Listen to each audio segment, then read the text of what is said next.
We are live. We are live. We are live. I'm Dr. Frita, and this is Medical Monday. Welcome, because we're about to talk about all of the hot health headlines in the news, and we have plenty. Let's start off with my favorite game, myth versus fact. We'll talk about myth versus fact when it comes to race differences in vaccines, and we'll talk about that hearing with RFK Jr. and of course with Senator Angela also Brooks. And then we'll talk about your weekly dose of medicine. Well, I'll give you a take on medicine that you can't get anywhere else. We'll start off with Dwyane Wade. Yes, the basketball legend shared that he has been diagnosed with kidney cancer and had to have 40% of his kidney removed. So we'll talk about the signs and symptoms of kidney cancer and what you can do about it. And then we'll talk about Hollywood and the weight loss battle, what you can learn from it. We'll go back in time and we'll talk about how people living with obesity were treated years ago versus now. What's the difference? We'll talk about Tracey Gold. We'll talk about Luther Vandross. And of course, we'll talk about Lizzo. And then we'll talk about some of the outbreaks. And no, we're not getting all the warnings that we used to get from outbreaks, because right now there's a federal hold on public health release of information. We'll get into that. But I do have some updates for you on tuberculosis. We have the largest outbreak that we've had in history, at least since more than 20 years. And then also we'll talk about the change in bird flu. We have even new strains, more birds being destroyed, egg prices going up. So just stay with me, and then make sure that if you have any questions, if you want to interact with me, you can do that right here live. We'll have a little bit of a live Q&A. But if you want a full live Q&A, make sure you join our membership. I'm Dr. Frita. This is Medical Monday. Go ahead and hit that like as you come into the room. We're about to have a good evidence-based medical time.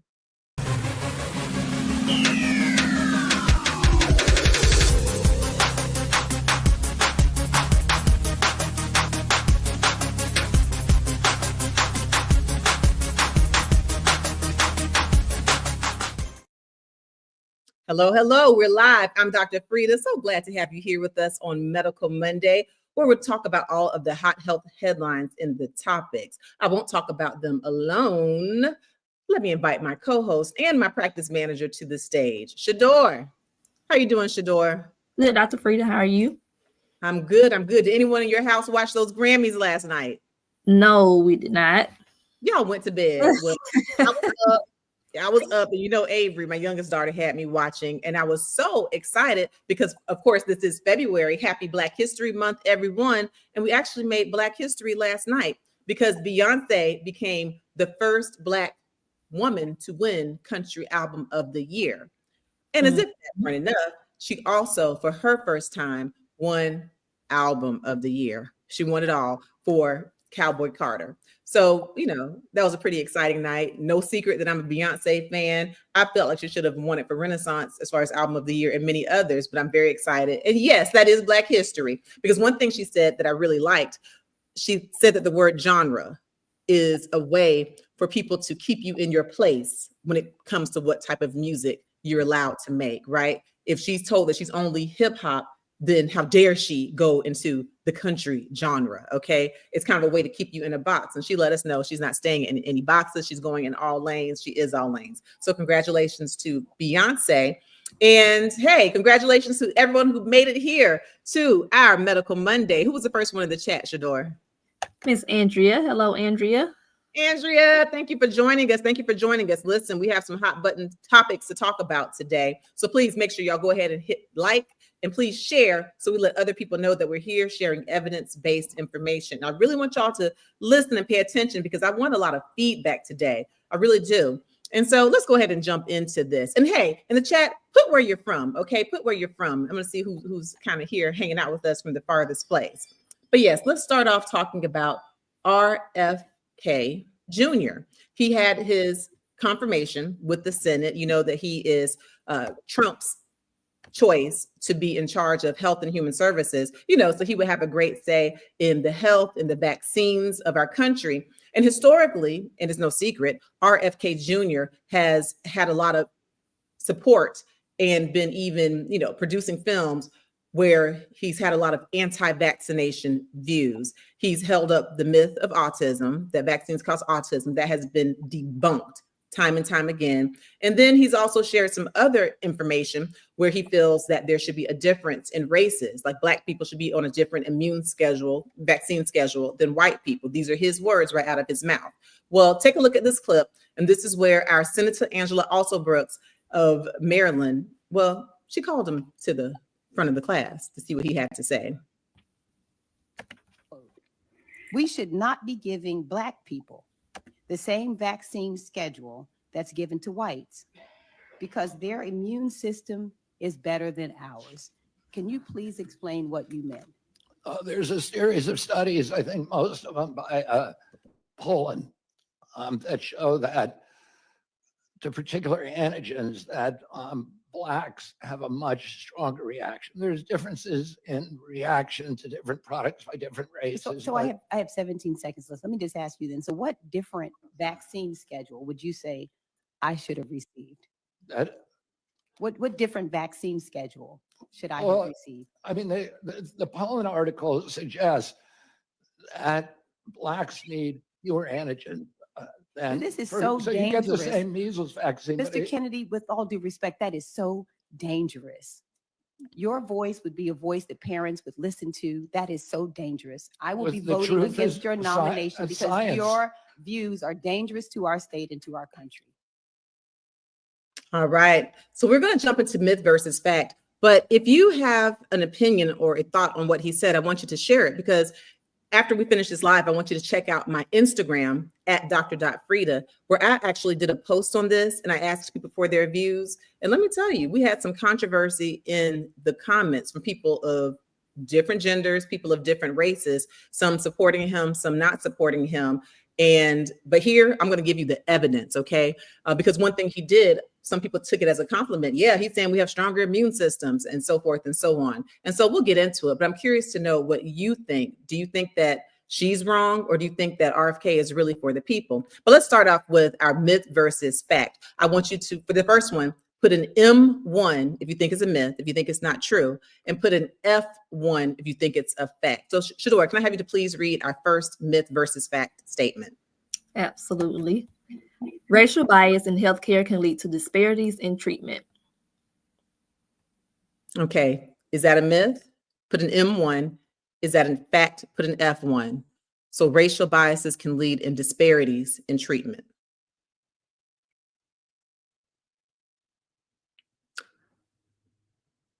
All right, let's go to our second myth versus fact. For this one, the second one, if you could put that one up, Shador, put an M2 if you think this one's a myth, and an F2 if you think this one's a fact, and then we'll come back and discuss. Can you read that, please, Shador?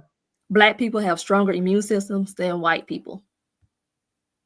Okay, put an M2 if you don't think that's true. Put an F2 if you think that the science has borne out that it's a fact.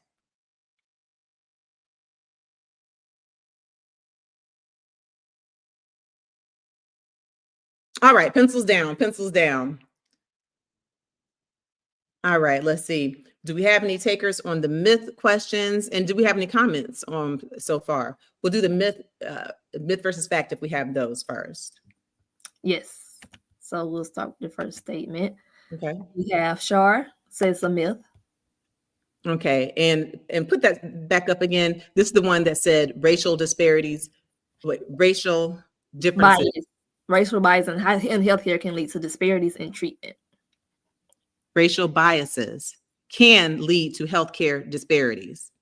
Okay. And so our first person thinks that's a myth. She doesn't think racial bias has anything to do with healthcare disparities. Okay. Mm-hmm. Shaquille says it's a fact. It's a fact. If there's a bias, then one race may get different or less treatment than the other. You think it's a fact. Okay. KT. Hi, KT says a fact. It's a fact. If there's racial bias, then you think there's going to be a difference in the treatment, a disparity. Okay. Opposite Marion, myth. Marion says it's a myth. You don't think that racial bias you don't think racial bias can lead to healthcare disparities. This is interesting. And again, I just want y'all to come put up some follow-up comments if you have some, support for what your thoughts are after we go through this. All right. Any more? Yes. Brenda says fact. She thinks that if there's a racial bias, then there can be disparities. Okay. And T Chosen also says fact. Hey, T Chosen, welcome back. Welcome back. You say it's a fact. All right. So, myth versus fact. Racial biases can lead to healthcare disparities. That is a fact. It is a fact. It is a fact. We have research to support it. And some of you may actually have, your own anecdotal stories. And so if you yourself feel like you've ever experienced any racial bias, go ahead and put that in the comments. But yes, studies have shown us that in medicine, there is often implicit bias in the medical field. There's a certain systemic racism, which is really scary because I know a lot of people shy away from the word racism, but there were different studies to show, for example, that when you look at a great cross-section of physicians, many of them feel that Black people have a higher pain tolerance than white people. Okay, there's no definitive data to support that at all. But if that's your bias, and if you think Black people can take more pain, then what do you think happens? You offer Black people less pain medicine. It's been documented. And that's something that goes on due to implicit racial bias. It leads to a disparity in the care of pain, right? And then one that's been definitely in the headlines lately, right? Maternal mortality, specifically Black maternal mortality, okay? It's not just a coincidence. Oftentimes, Black women's symptoms aren't taken as seriously, and it can lead to the mother's death, or at least morbidity or mortality, when she's not taken as seriously, when she's seen as a big, strong superwoman, that superwoman, Black woman. She doesn't need us to run in there. She doesn't need to be cared for. She doesn't need to have her blood work taken. And I'll tell you personally, I have experienced that when I had my first child. And that's back when I was like, oh, I don't want anyone to know I'm a doctor. I want to be treated just like everyone else. And so I wasn't speaking up for myself. I just assumed that the proper care would occur.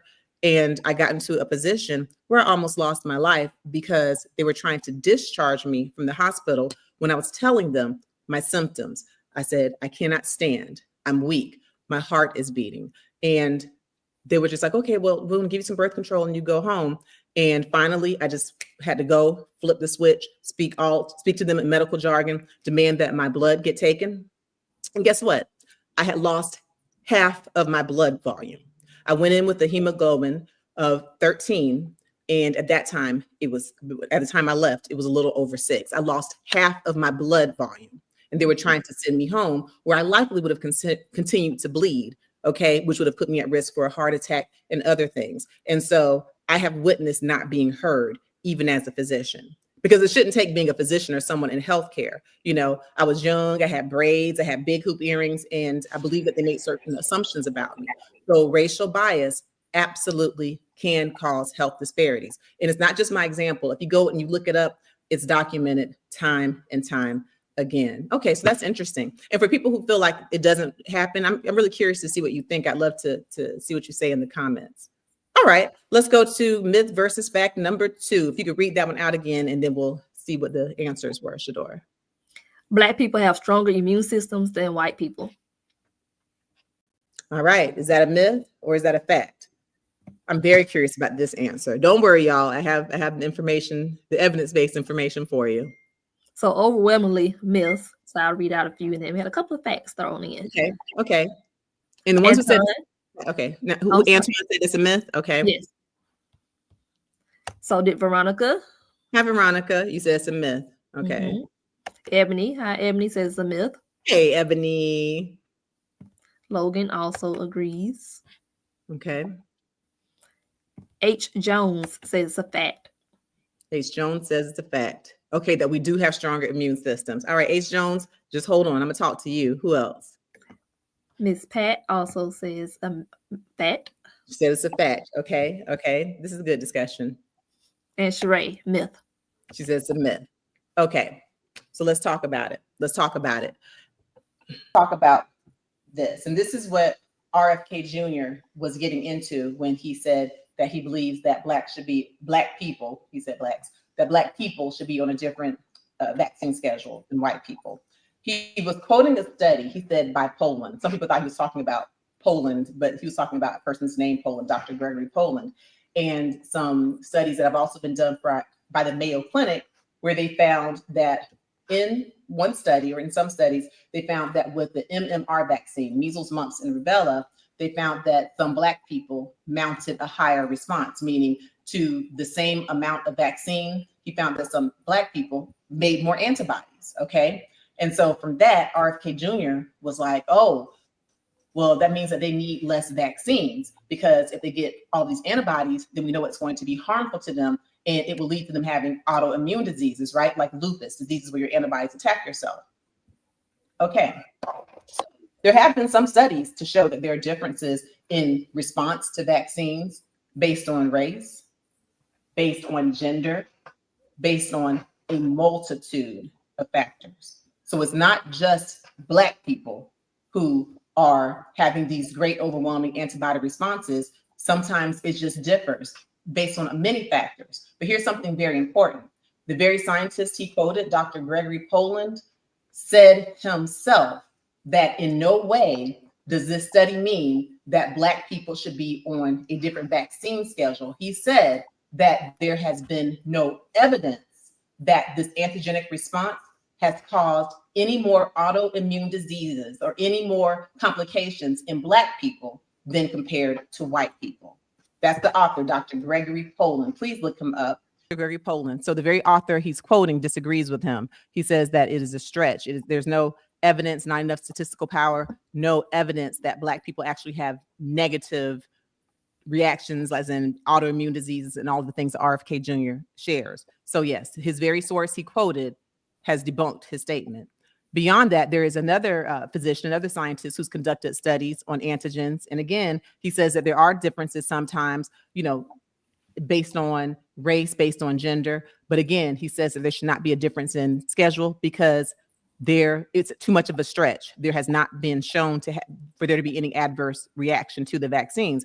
And we know that there have been decades and decades of Black people getting vaccines. And so we would have enough data to know that at this point.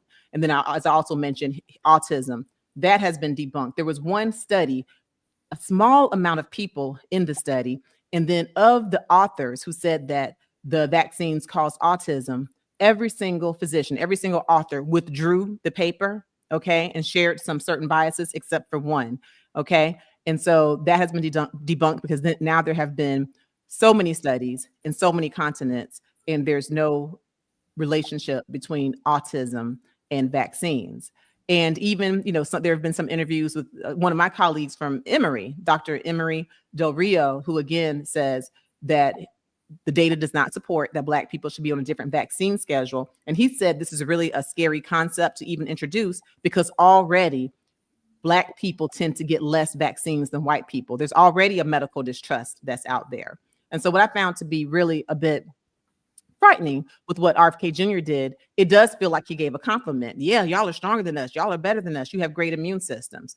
But what do you think will happen if Black people started getting less vaccines than white people, especially with no data to support it? Okay. Do we have any comments, anyone? Yeah, we have a couple of comments about the bias statements. Okay. Shaquille, he says, that's why Black women die of breast cancer than white women because of late diagnosis. You have to be your own best advocate and stay firm. That's absolute. That's absolute. And it's not even just that. Even when you jump across the genders to prostate cancer, and if you look at colon cancer, we tend to have more aggressive forms. We can get diagnosed later. And we know, but Jennifer Petway, that beautiful influencer who just passed away last year in her 30s, she passed away with cervical cancer, but she'd been going to doctors and complaining, and they told her she had fibroids. Let me tell you, to diagnose cervical cancer is not difficult. When Pap smears are done, it can diagnose cervical cancer. A biopsy can diagnose cervical cancer. If she was sitting there complaining, having all these problems, and they kept saying, oh, it's just fibroids, it's fibroids, she was mistreated, okay? And so that's when you get to the bias, when racial bias can lead to health disparities, okay? Anyone else have anything to say about vaccines or health disparities?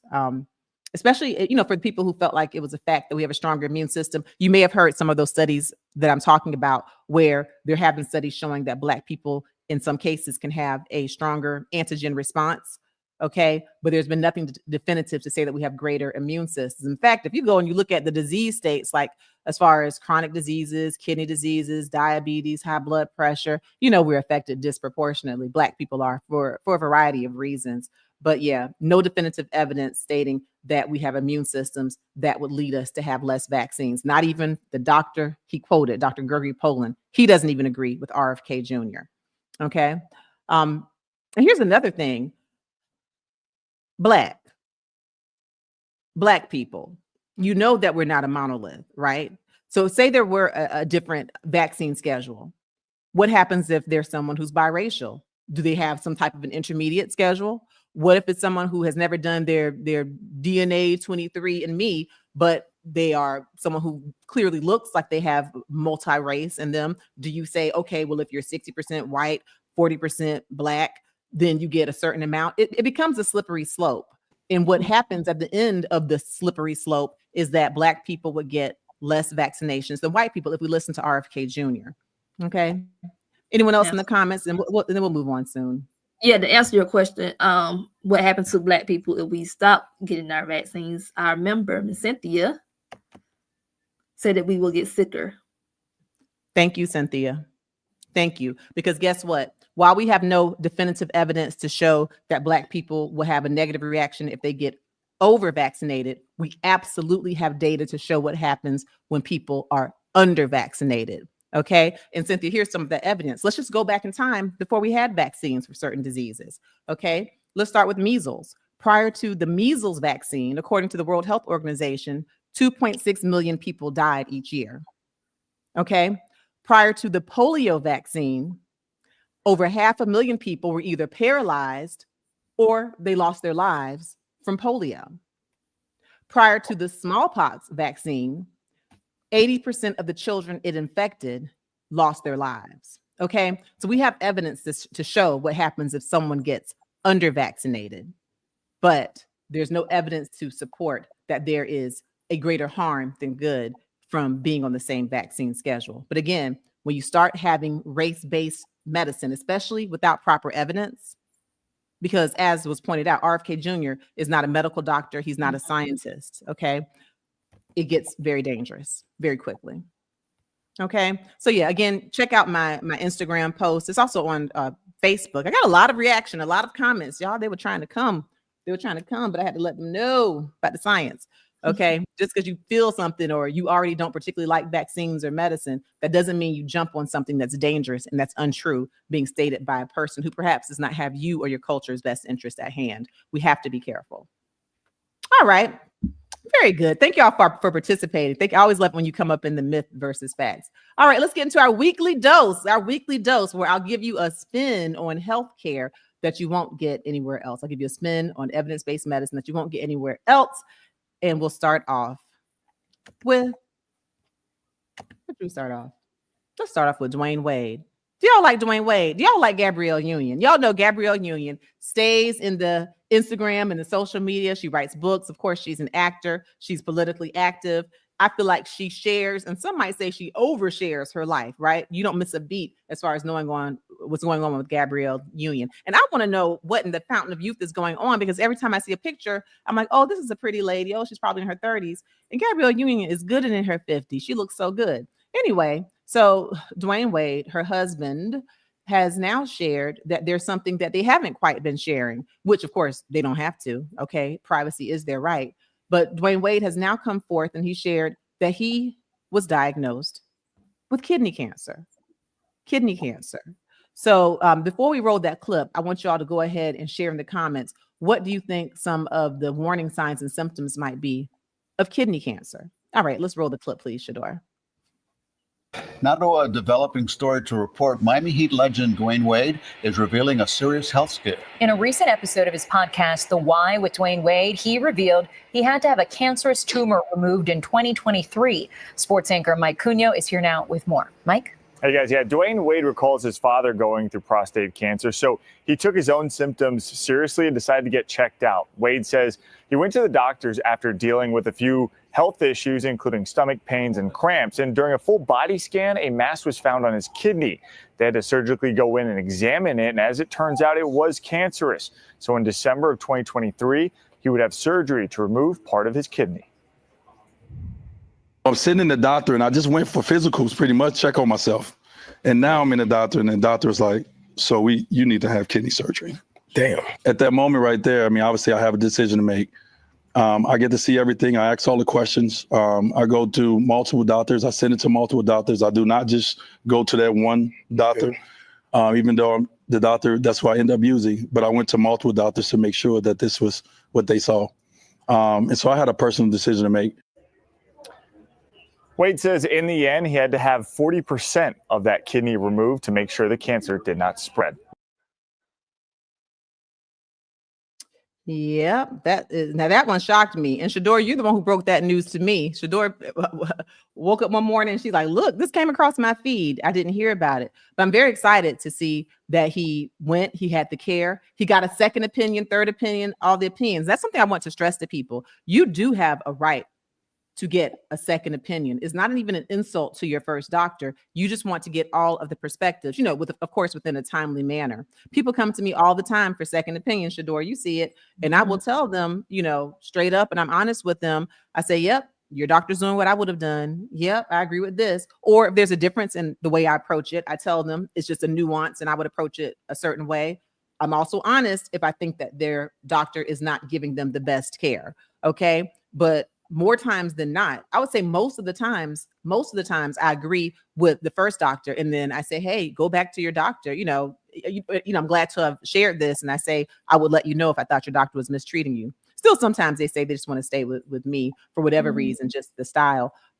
My point is, it is your right to get a second opinion. It's not an insult to your doctor. He went back to the first doctor. So yeah, kidney cancer is what he had. And it's really interesting, Shador, because the average age of kidney cancer is 64 years old. Okay. And he's a young man, right? So he's not your classic person, Dwyane Wade, who you would think would have kidney cancer. So I can imagine if he went and had his symptoms of stomach pains and all these non-specific symptoms as a young, healthy athlete, I bet kidney cancer was not going to be the first thing on a physician's mind. Okay. But one thing, he is a male, and males tend to get kidney cancer twice as often as females. So that's an interesting point. Did anyone put any of the risk factors or any of the warning signs they think you might see if you have kidney cancer? And then we'll talk about it a little more. Yes, ma'am. So I remember Miss Cynthia, blood in the urine.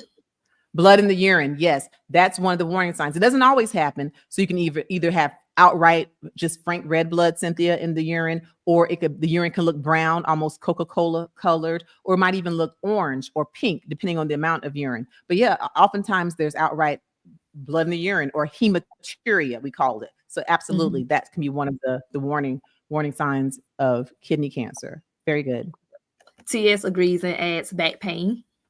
Very good. Yes, back pain is one of them. And it's interesting because when we talk about like CKD, just having chronic kidney disease, it's usually painless, and cancer can be painless as well. But if you have a mass and it's pushing against the ribs or it's pushing on some of the other organs, then that can certainly cause a back pain. And so when you think about your kidneys are your two bean-shaped organs, and they're about 9 to 11 centimeters, and they're located in your back, your lower back, the flanks, like where the love handles are. If you have a little extra fat on your back to love. So that's where the kidneys are located. And they're behind some of your other organs. Like they sit behind the intestines. They sit behind the stomach, behind the liver. They're in the retroperitoneum. They're close to the back. And so, yeah, you could get back pain if you have a mass that's pushing on something or pushing on a nerve. That's very good. T Chosen adds fever and anemia. Okay, now definitely anemia for a few reasons. Okay. The fever is not one of the more common ones. Certainly it's possible when your body starts to have these immunological reactions with cancer, but one of the common ones is anemia. One, because you can have blood in the urine, hematuria, and you can have blood loss. The other thing that could happen if you actually got into a situation where the cancer affected your kidneys function, you can get anemia if you end up having a decreased production of erythropoietin. Erythropoietin is a substance that's made by the kidney, and it stimulates your bone marrow to make red blood cells. And so if your kidney cancer got to the point where it affected your kidney's ability to make that hormone, then you wouldn't get the proper amount of red blood cells, and that could lead to anemia. So a couple of different ways it could lead to anemia. That's good. All right, Dr. Fisher, you have anything to add? Yeah. So so we talked about the anemia, unintentional weight loss. Okay. We know that what cancer is, and so kidney cancer is when you have an abnormal growth of cells in the kidney. And so normally cells have a life cycle, okay? They divide, they live, and they go away. Apoptosis, your cells are supposed to live a certain amount of time and then they die. Well, if you have cancer, then it ignores that proper cell life cycle. And so these kidney cells replicate, they divide, and they start overtaking your kidney. And if they spread or metastasize, they can overtake other organs and you have metastatic cancer at that point. Okay. And so that's what the kidney cancer is. And so, yes, you can have unintentional weight loss. You can have the anemia we mentioned, hematuria. You can have the back pain, and you can have abdominal pain. And it sounds like that's also one of the things. You can also have, if the kidney cancer starts to push and block your urine outflow, you can have a decrease in your urine stream, okay, where you're making decreased urine or the urine is trickling out. So these are some of the symptoms, okay? And again, it's tricky because a lot of times you won't get these symptoms until late. I'm glad that he had the healthcare and was able to just go ahead and get a body scan where they were able to find his kidney cancer. The other thing I want to add is that renal cell carcinoma. Renal cell carcinoma is the most common type of kidney cancer. In fact, 9 out of 10 cancers are renal cell carcinoma. But in children, and I remember when I did my MedPeds residency at Georgetown, we would see Wilms tumor. That tends to be the more common kidney cancer in children. And if caught early, it can be treated. And same thing with kidney cancer. If you catch it early where it's still held within the kidney, it hasn't left or metastasized, then there's a really great survival rate when you remove all of the cancer and the kidney surrounding it. Okay. We have very good survival rates. It's being diagnosed now more than it used to be, but that's probably because we have more imaging, better imaging, but catch it early and it can be treated as well. And some risk factors, there are risk factors. Smoking cigarettes. Y'all know smoking cigarettes is on the list for just about everything, but smoking cigarettes is a risk factor for kidney cancer. So you definitely want to be careful as far as that is concerned. All right. So we certainly wish Dwyane Wade well. He had the surgery back in 2023. And of course, again, he did not have to share it, but I do appreciate him for sharing. And so we can take that information, spread it to our loved ones to try to live our healthiest, happiest lives. And speaking of spreading to loved ones, please make sure you give us a like and you share this, spread it with your loved ones, even if they miss it for this noon hours. We love you, our replay crew. Hey, replay crew, y'all please like us and share us as well. All right. And so now, let's talk about some other things. So Dwyane Wade, he's a celebrity. Let's keep things going with the celebrity chat, Shador, shall we? Yes. Let's talk about Hollywood. Y'all know I watched the Grammys. I was up last night, napped before the Grammys. Y'all, I'd be going to sleep early, but I was up for that. So, you see everyone in Hollywood and it's amazing. And yes, we know a lot of people in Hollywood have chefs and they have the ability to have great health care and diet plans. But ever since these GLP-1 agonists, this Ozempic, this Mounjaro, it seems like just about all the celebrities are thin. But there's just, there's a lot of pressure to be thin in Hollywood and in our regular lives, a lot of pressure to be slim, thin. And there's a lot of shaming of people who are living with obesity. But there's been a change over the decades. So I want to right now just talk about Hollywood, specifically Hollywood and how it's dealt with people and weight over the years. And I want to start by going back like to the 1980s when we had Tracey Gold. Put a 1 in the chat if you remember Tracey Gold. Tracey Gold. Let's see. Yeah. So does anyone, if you remember her, tell me what show she played in. Anyone? As V Hall says she remember T Chosen. Do you remember what show it was? No one mentioned just yet. All right. Well, I'll start talking about it. Let me know if anyone puts in the chat what show she played in. Tracey Gold. So she was a child actor all through, especially in the 1980s. And then she got a really big role. And she was someone who she looked to be overweight, to be living with being overweight when she was one of the sisters. And back then in the 1980s, her weight became the punchline, right? It became the punchline. And the person who played her brother, Kirk Cameron, I believe, who played her brother, Dr. Frita. Sorry to interrupt. Michael Craig says growing pains. Thank you. That's it. All right. So anybody who watched it, you tell them on yourself. And I used to watch it. And again, I also used to watch the reruns as well, but I used to watch it.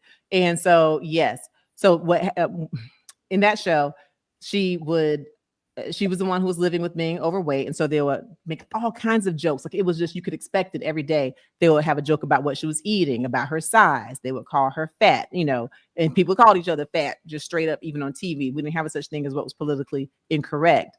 And she didn't like it, of course, but she felt intimidated by producers, as often child actors do. But she did say at one point she got the courage to go to the producers and the writers, and she asked if they could stop making so many fat jokes because it was hurting her feelings. And she was told that she didn't have any brothers at home, or else she would know this is just how a brother talks to you. So they were just keeping it realistic. And they went on fat shaming her. Fast forward, one summer, or one taping, she left and she went back for the next season and she had gained more weight. And so they told her that she needed to lose weight. And they actually sent her to a medical program for weight loss, she reports. And they had her on a 500 calorie a day diet. That's extremely restrictive, especially for a growing child. But she was on that diet, 500 calories a day. And she lost weight, of course, in this unhealthy diet. And you know what happened when she went back on set? Everyone started telling her, oh my gosh, you look amazing. Oh my gosh, you're so beautiful. All of the tabloids, all of the media. Oh, look at Tracey. She's lost weight. She's lost that baby fat. She's gorgeous. And so her family was telling her, you need to eat, you need to put some weight back on. And even the producers eventually told her she needs to gain weight. But at that point, she couldn't because she had succumbed to the diagnosis, anorexia nervosa. Okay. So this is how she was attacked back then. Okay. So we know we have a couple people who remember her, but that's really something, because we know if you watch TV now, no one would ever sit there and have the fat jokes, not on mainstream TV. Now, what happens on cable, what happens on cable, but not on mainstream TV. But yeah, she was given that restricted diet, 500 calories a day. All right. And let me tell you somebody else, a celebrity who definitely dealt with his weight for his entire career. We would see him get heavy, living with obesity. Then we would see him get quite thin, like not just medium, he would get thin, heavy, thin, heavy, thin. And I'm talking about the singer. Let me see if y'all know who I'm talking about. They just had a documentary on him. I know y'all gonna know this. He's a singer of Never Too Much, If This World Were Mine. What else? Power of Love, Dance with My Father. Y'all know who I'm talking about. Anybody put in the chat, what singer am I talking about? Yep, Miss Cynthia. I Miss Cynthia. Says Luther Vandross. Vandross. Luther Vandross. I love Luther Vandross. And I did get a chance to watch his documentary, Never Too Much. And they talked about how that weight struggle really was something for him. And what they described was almost like a food addiction. And we know that he did end up having diabetes, and ultimately he passed away with a stroke believed to be a complication of his diabetes. So, so he handled it in a kind of a good humored fashion. Eddie Murphy saying he's a Kentucky Fried eating expletive. And so then he, on his stage, when Eddie Murphy was going to be in the crowd, he took that bucket of Kentucky Fried Chicken, laughed it off. But we learned behind the scenes that those comments really did get to him. Okay. It was acceptable to sit there. Okay. Never mind all of his talents, being arguably one of the most talented singers in history. Okay. Never mind all of that. He was reduced to his weight. And I guess as a way to kind of, don't let him spray you with your own tea, he laughed about it. But behind the scenes, it was devastating. And in many ways, even now, it feels like obesity is almost the last acceptable form of discrimination, because you have a lot of people, a lot of trolls as well, who can hide behind caring about your health. Oh, I just care about your health. But really, they ridicule you. Okay. And we know that even today, we've seen Lizzo face that. So people will call her names, call her just all kinds of names, and criticize her size, and then add to it, because I'm just really worried, that you about your health. I'm really worried about your health. And so that gives almost an excuse to be insulting. So yes, that brings us up to the current times. Lizzo, we know that her brand has largely been her weight. Okay. The dancers, and yes, I've been to a Lizzo concert. I'm a Lizzo fan. Let me give y'all that full disclosure. I ain't studying it. Yeah, I'm a Lizzo fan. Put on a great concert, by the way. Anyway, so all of the girls, her background dancers, were either living with being overweight or living with obesity.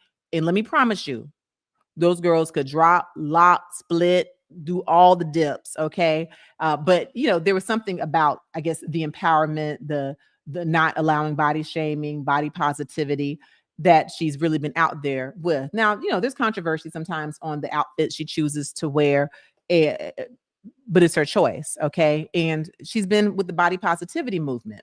With that, of course, there comes another side. And I'm curious if y'all could please put it in the comments.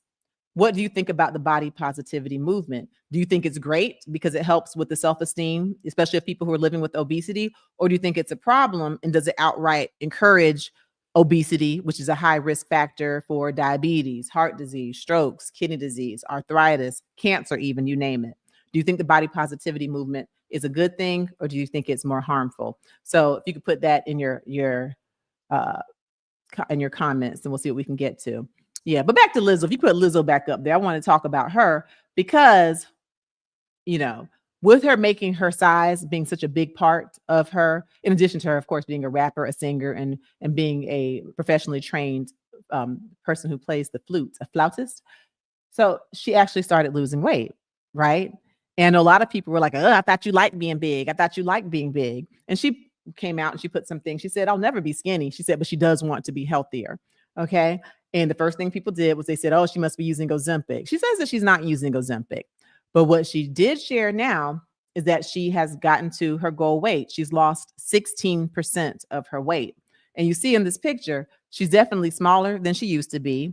She always had a nice figure as far as her stomach, her abdomen being more narrow than her hips and more narrow than her chest, the classic kind of hourglass figure. And so she's happy after losing 16% of her weight.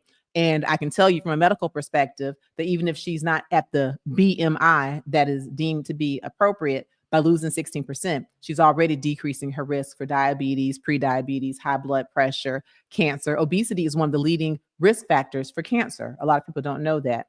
But I just see what a great difference it is. You go from Tracey Gold being driven to anorexia, and then now fast forward, you have Lizzo, who's like, "Oh, you're going to talk about me? I'm going to wear every bikini, thong, mini skirt. And hey, not just me, I'll make sure all of my dancers are people who normally probably get discriminated against because of their size. I'll bring them on." So it's just really interesting, the difference in Hollywood and how it looks at obesity. So if you have any comments on that, we'll go to our next story in just a little bit, but maybe we'll get to some of your comments in the end. But again, make sure you like.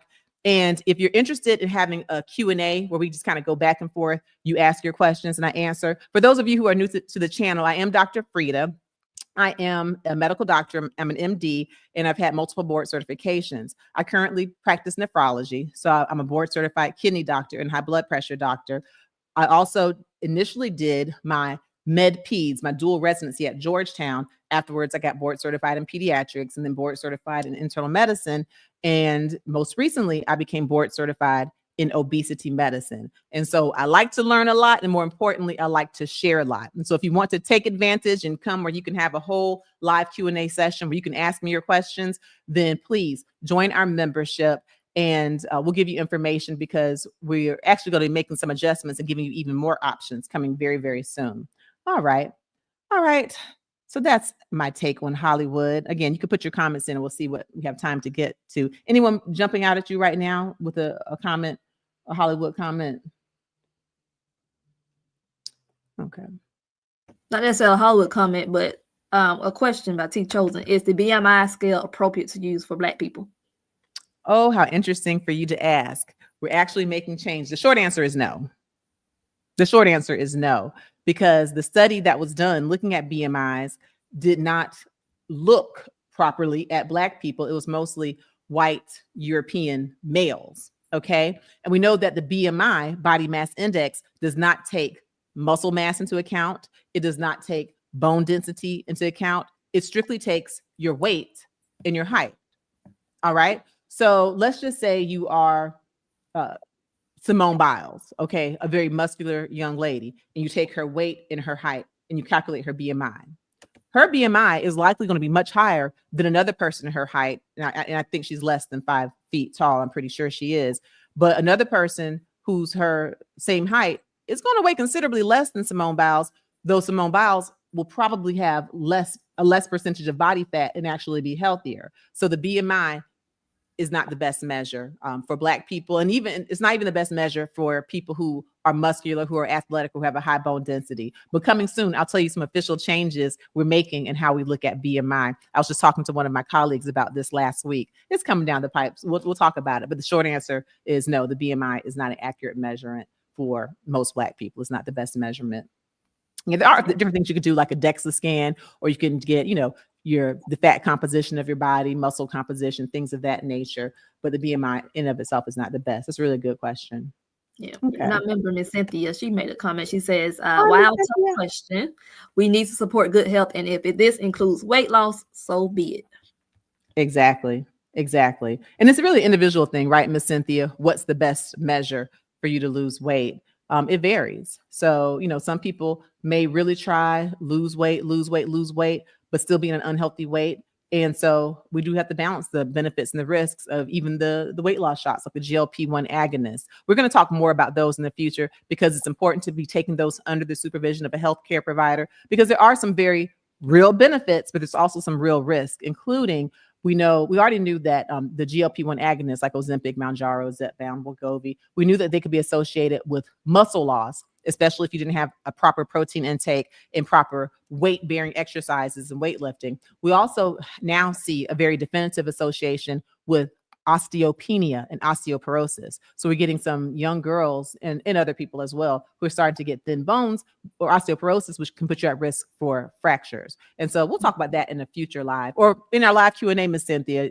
You're one of our members. Anyone who's one of our members on the level can come join us for the live Q&A that we'll have at the end of this month, and we can get more into it. Oh, and in fact, Ms. Cynthia, if you go and look at your members only videos, I actually did a video on some of the risks of GLP-1 agonists. Check that out. That's in a video that's for members only. Anyone who wants to join, please make sure you click a link in the description, become a member. You get access to members only videos, first look at a lot of the videos that are later released to everyone else. And then we have my favorite part, the members only live Q&A, where we go back and forth. You get all your questions asked, and you can just sit there and pick my brain. I just sit there like this, and do what I love, which is share medical information.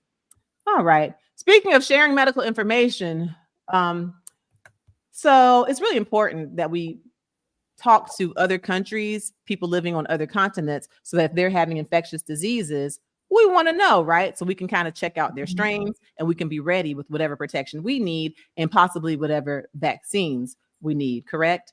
Well, right now there's been a federal hold on the release of information. So you'll notice we haven't been getting the same updates we used to get if you go to some of our federal health websites, okay? Right now there's a hold. Well, that's a bit of a problem, I would think, because we know we have things like tuberculosis out there. Yes, we have a huge outbreak of tuberculosis as well as the bird flu. But let's talk about this tuberculosis outbreak that's going on right now, Shador, in Kansas. Health officials are warning today about the largest outbreak of tuberculosis ever recorded in the U.S. Since the beginning of this year, there have been 67 symptomatic cases in the state of Kansas, split between 2 counties in the Kansas City suburbs. Health officials say that's on top of 79 so-called latent or inactive cases where someone tested positive for the disease but is not showing symptoms. Joining us now to talk about this, Dr. Nahid Badelia. She's an infectious disease physician and founding director of Boston University's Center on Emerging Infectious Diseases. So the perfect person to talk to. Doctor, thank you for being with us. How rare is this outbreak, and how fast does tuberculosis spread? Yeah, what we're seeing in Kansas is against a backdrop of increasing number of TB cases in the U.S. actually for the last 3 years. In 2023, U.S. reported almost 10,000 TB cases, which is the largest since 2013. And the reason we're seeing that is because globally we're seeing increased number of cases, particularly with disruptions in the aftermath of the COVID-19 pandemic, over 8 million cases. So in this particular scenario, the concern is finding people who are actively infected quickly and isolating them and giving them treatment, because that treatment decreases their capacity to transmit to others. As long as that is done, as the Kansas Department of Public Health says, this is low risk to the general public. And doctor, you mentioned finding people with symptoms. We did mention earlier there are some cases where people are showing symptoms and others where they're not. So how do we know when we should see a doctor? Yeah, in either case, if you think you've been exposed to tuberculosis, you should see a doctor because you may have something that's called latent TB, which is you're not transmissible, you can't infect other people, but you may have the bacteria in your body, and there's a risk that further down in your life, you may activate that. So getting treatment avoids that from happening. What we're really concerned about are people who have been exposed and they have active infection, and that's, weeks of weight loss, fevers, night sweats, productive cough, particularly tuberculosis cough with, blood-tinged sputum is what we're really concerned about. And that's when we isolate and provide treatment acutely to make sure that there's no further transmission within the household. And for those of us who are well, how do we protect ourselves from getting tuberculosis? Should we consider getting tested? Are there even tests to make that possible? Yeah. The biggest thing to know is that this is still pretty low risk to the general public. In the areas where the outbreaks are going on, if there's a risk that you may have been exposed, the best thing you can do is contact your primary care physician, and they may either bring you in to do a blood test or a skin test, tuberculin skin test, to test you for latent tuberculosis. If you think you might have those other symptoms, best thing is to give a call, and they may bring you to the hospital to test you more intensively to provide you with treatment. Really great information. Dr. Nahid Badelia, thanks so much. All right, so as far as tuberculosis, so yes, tuberculosis is a real thing, and it's something that really can cause deaths. You see that we have had over 60 cases of people with active tuberculosis, 79 cases of people with latent tuberculosis, and that's actually pretty scary because tuberculosis is one of those illnesses that can lead to you being unalived, okay? You can have weight loss, you can have kidney failure, you can get adrenal insufficiency, where your adrenal glands, which are those triangle-shaped organs that sit on top of your kidneys, and they make your fight or flight hormones like the adrenaline and your cortisol. Tuberculosis can attack those and have you in a case where you don't have your fight or flight, and that can lead to very low blood pressure and to you not being alive. And so we've got this tuberculosis outbreak, the hugest one, it sounds like, in our recorded history. And this just makes me think about, okay, well, if we have outbreaks and we're not getting the typical federal warnings, right now that's on hold, then what's going to happen in the future? We already talked last week about how the World Health Organization, well, it looks like we're not going to be a part of that. So then what happens when it's time to learn about the seasonal flu or the next pandemic or, a strain of a virus in another country or continent that we would like to know about? Well, that's not so far-fetched because we also are having new strains of the bird flu. Shador, let's roll that clip, please. All right, one moment.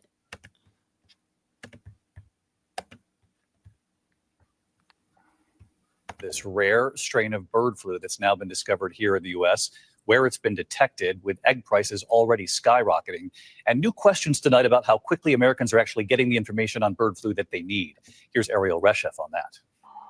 Tonight, as a fast-moving bird flu outbreak sends egg prices skyrocketing. $14.99 for eggs? Word, the U.S. has now detected a different, more rare strain of bird flu in California. According to a new global health alert, that farm was forced to destroy nearly 119,000 birds. Last week, a farm on New York's Long Island had to kill 100,000 ducks after an outbreak.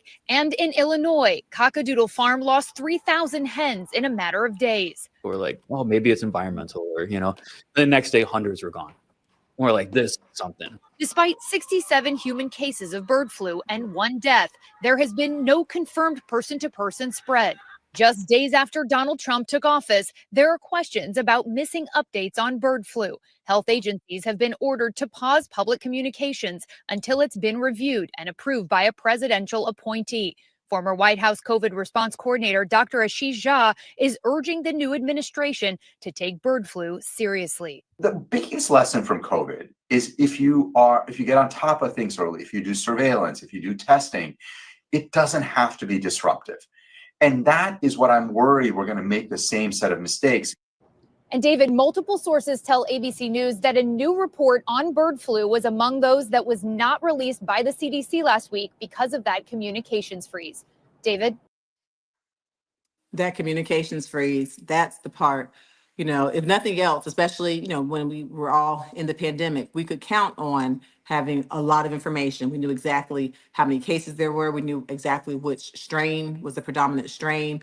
And with that information, we were able to to the best of our ability, get those vaccines out at record time, which actually did save lives, or at least let people know, when they were in high risk areas where they really need to put on their PPE, their N95s. Right now we have a communication freeze.